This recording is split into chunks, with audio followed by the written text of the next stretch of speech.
Hello, everyone. My name is Wendy Castellino, and I'm a psychotherapist with over 30 years' experience. I have a website called wendyc.team, so if you want any more information, please go to the website and find out a little bit more about what I do. Today, I want to talk to you about a wonderful therapy called ACT, which stands for Acceptance and Commitment Therapy. And today, I want to talk to you about the component called commitment. So how ACT works is the first step is thinking about what's important to you, what's meaningful to you, what are my values? Am I living a life which reflects my values? And then the next step really is to commit to actually living your life to those values. It's very much an action-orientated therapy. But while you're moving forward, you accept the fact that you're going to have difficult times. You might have difficult thoughts, difficult feelings, difficult sensations. So you just accept that this is part of the process and you're still willing and motivated to move forward. So here are some tips about how to get a bit better at committing yourself to certain actions. So the first thing to think about is to break tasks into smaller steps. This can make a huge difference. Just simple little things, step by step, write them down, and already the task seems so much easier.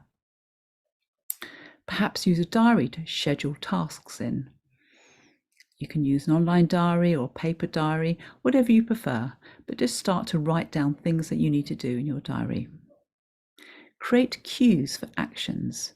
Maybe use post-it notes or alarms on your phone to remind you of the actions that you need to take. Or have a to-do list. And maybe think about how you do the to-do list. Maybe choose 3 easy things and 1 hard thing to do each day, so that you actually make sure you always spend some time doing things that you find perhaps a little bit challenging or difficult, but actually that's how you really see the progress.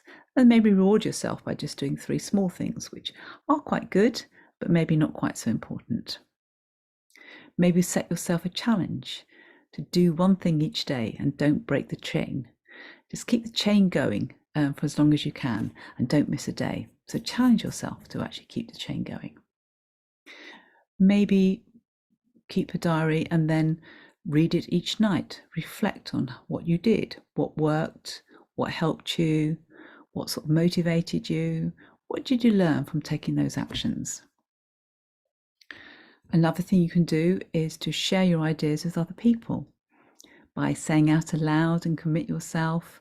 And then those other people can sort of help you to keep on track and sort of remind you about what you're doing. It's hard to get out of things when you actually involve other people in your decisions.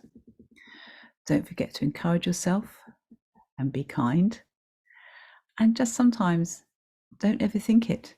Just show up. Even if you don't want to go, you don't feel like going, you feel really tired, just almost like just tell yourself, well, whatever happens, I'm just going to step forward and show up. Remember that you're always doing something.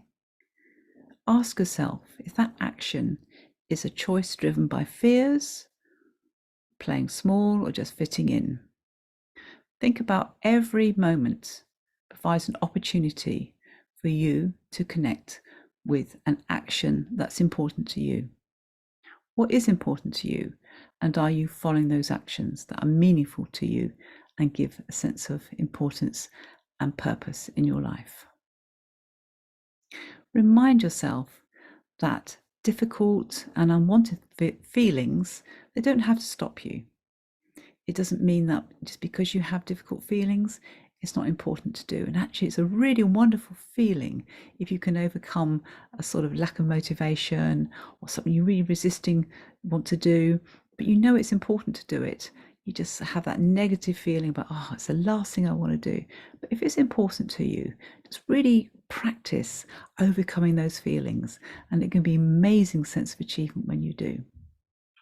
So also remind yourself, if you actually don't feel very motivated, you feel a bit bored, you feel a bit numb, those are all not reasons not to do something.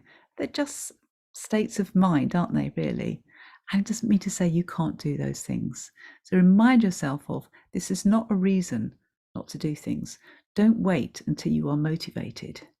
Let the action motivate you. So I hope you enjoy those top tips, and I'll see you again shortly. Thank you. Goodbye.